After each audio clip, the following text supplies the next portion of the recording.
Hello, I've gone ahead and moved the discussion outside because it's turning out to be a very pretty day. It was kind of cold earlier, but I found that there was more that I needed to say on this subject that I didn't put in my initial talking points.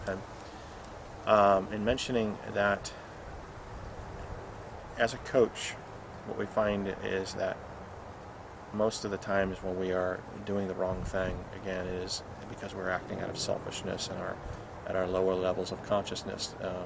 And that level of consciousness within inside ourselves, sometimes that actually takes pleasure from seeing the pain and suffering of someone else. And one of the other things that I've seen in the media recently, which is very disturbing to me, is the notion that we should somehow, as the United States, do the same thing that they did in Jordan by executing certain prisoners whenever somebody lobs off the head of an American or tortures them or hurts them in some other country.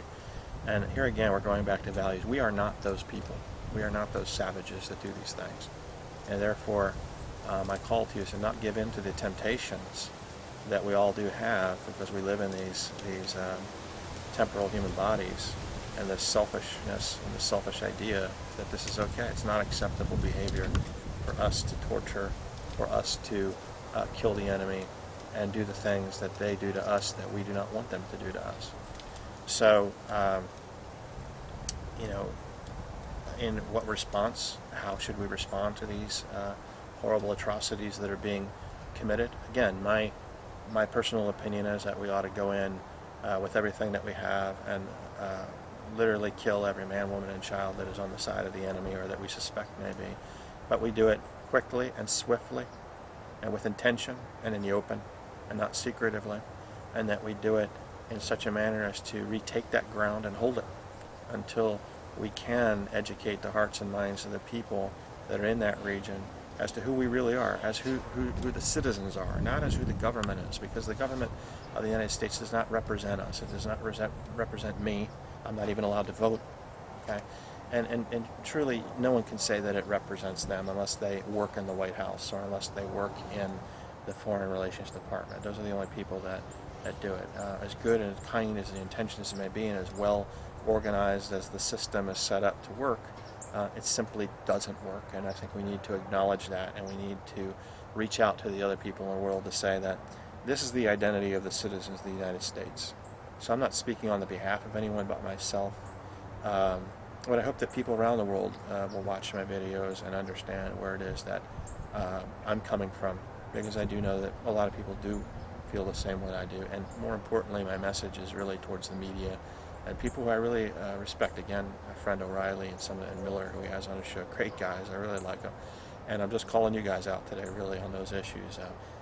Please don't condone and endorse that we lower ourselves to become like the enemy. You do not fight fire with fire, okay? Technically speaking, you use water and things like that. So there are certain circumstances, obviously, where that statement isn't true, but understand the message that I'm trying to give, okay? And please, let's all hold ourselves to a higher moral standard of conduct than the savages that we are wanting to fight. And because we have the power and the authority to do it, and we can do it. And if we lose perspective of that and we allow things to slip, ultimately everything that we allow to be used against the enemy will be used against us. And we've seen it historically. The terrorism, everything that we put out there is bad, comes back to haunt us. I don't know how many more ways we can experience that before we get the point. But it just goes back to the same thing that Gandhi had said: if you be the change you want to see. So we can't be these ugly things. We can condemn the ugliness, we can fight it, we can eradicate it if we have the courage to do it and the resources and the will, but we cannot become it. Otherwise, what is the point of this nation? We're already in a crisis of integrity in this country. Let's not take it further. Let's start to work our way out of it. Let's start to show the world in open what we're doing. Okay? That's my message that I needed to add on here today. So again, have the greatest day you can create for yourself. Thank you.